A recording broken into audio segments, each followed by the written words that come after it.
مساء الخير. انا مش هتكلم عن موضوع محدد او حاجه محدده، بس انا هتكلم عن مواقف حصلت معايا وانتوا ترجموا بقى ده معناه ايه، لان انا خلاص اتزاولت مزاوله بايخه جدا. حدث بالفعل. في مره شاورت التاكسي عادي زي اي واحد فيكم، انا مواطن طبيعي بالمناسبه، ما تنسوش دي طول ما انا بتكلم. شاورت التاكسي قصر العيني، اركب عادي، انا مستعجل وعايز المهم المصلحه تنجز يعني. ركبت قدام، قال لي فين في القصر العيني؟ وكان قلت له الكبانيه من فضلك. فقلت له المستشفى القصر العيني في الاول خالص. راح راكن على جنب، قال لي انت اسمك ايه؟ الحاجات دي لما بتحصل بيبقى اخرتها بايخه جدا للرجاله. فقلت له اسمي علي. قال لي علي ايه؟ قلت له علي قنديل. قال لي بص يا ابني، طب انت سالتني عن اسمي ليه؟ انا فشلت في كل حاجه في حياتي. قالوا التاكسي الابيض، جبنا التاكسي الابيض. الزبون برضه بيفاصل في العداد. طب احنا واقفين ليه؟ قال لي وحياة امي ما انا شغال على ام التاكسي ده.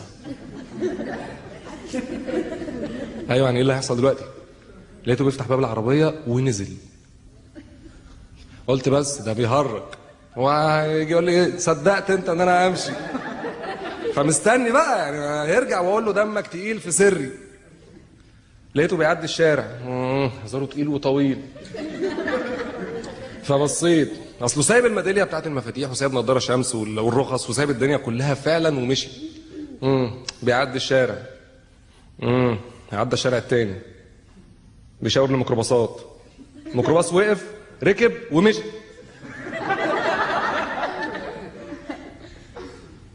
طب يهزر ازاي؟ طب هيرجع في كلامه ازاي ده؟ فقلت دي كاميرا خفيه. ومستني بقى.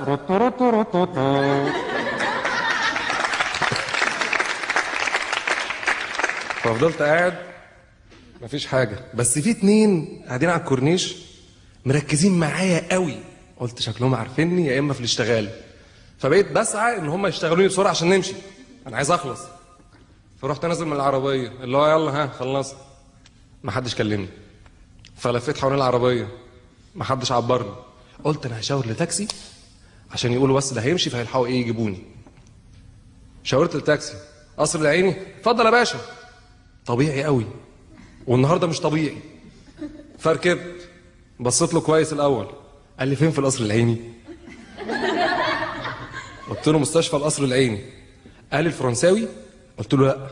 قال لي حاضر، وطلع بسرعه الصاروخ. بس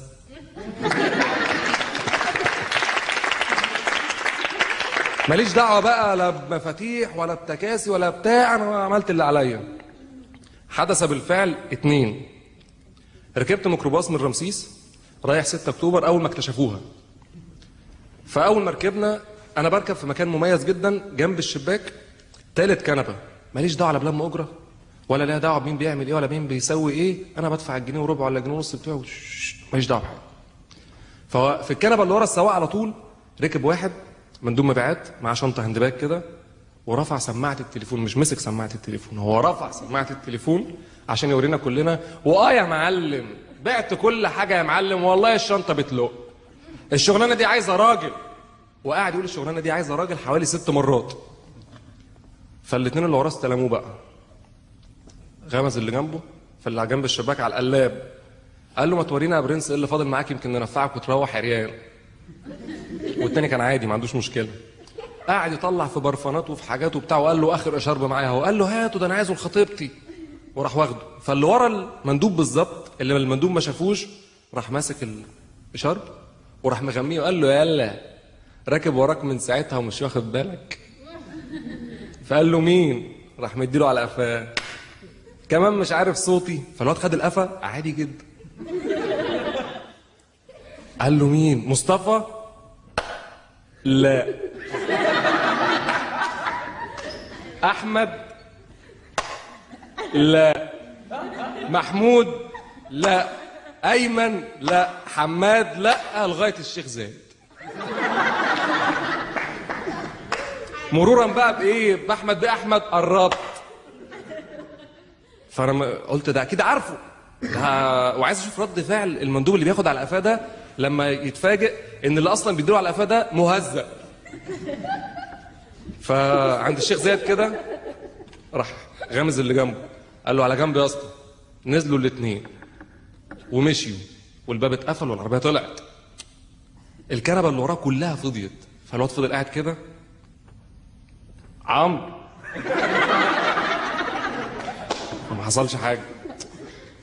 فحس ان الواد ده حنين فبدأ يقرب. قال له لولو؟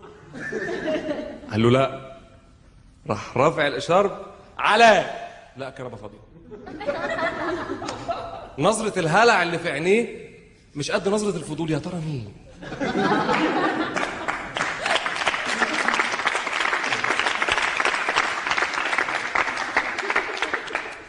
انا عن نفسي طلعت من الموقف ده بفكرة صغيرة قوي، ان الشخص الراجل المندوب ده في 40 واحد بالاسماء بيدلوا على قفاه عادي جدا. السؤال الاهم بقى، ايه هي الحياه الممله اللي خلت اللي بيدلوا على قفاه يدلوا على قفاه؟ ايه يعني حياته ممله ازاي؟ في مواقف بقى سريعه حصلت معايا. ان انا في مره دخلت عند دكتور كبير استشاري مهم يعني، لقيته مشغل مصطفى كامل. يعني امال انا اسمع مين لما انت بتسمع مصطفى كامل؟ وبعدين هو مصطفى كامل ده بيغني؟ مصطفى كامل ده بيتألم. سيبك من ده. انا حصل لي موقف في مره زمان قوي وانا صغير، كان في حاجه، لو في شباب جيل الثمانينات تحديدا، كان في حقنه بايخه قوي بناخدها كده اللي هي بتوقف الحياه مش الدراع بس. وانا صغير لقيت واحده ست داخله علينا شكلها بياع وبتقول انا الدكتوره يا بنات. الفصل كله صبيان، نضاره قد كده ومعاها وابور، يلا عشان الحقنه. طب انا كطفل فرفور اشوف ده ايه؟ فقلت لا انا مش هاخد الحقنه. هتاخد الحقنه؟ لا مش هاخد الحقنه. لا هتاخد الحقنه. وشايف حاجه بتتشوي على النار وهتدخل في دراعي والعيال بتتألم قوي. انا عمري ما احط نفسي في الموقف ده، فعملت ميت. وده سر. لما عملت ميت ودوني المستشفى ان انا حاله وفاه، ومحدش فكر يقيس لي النبض.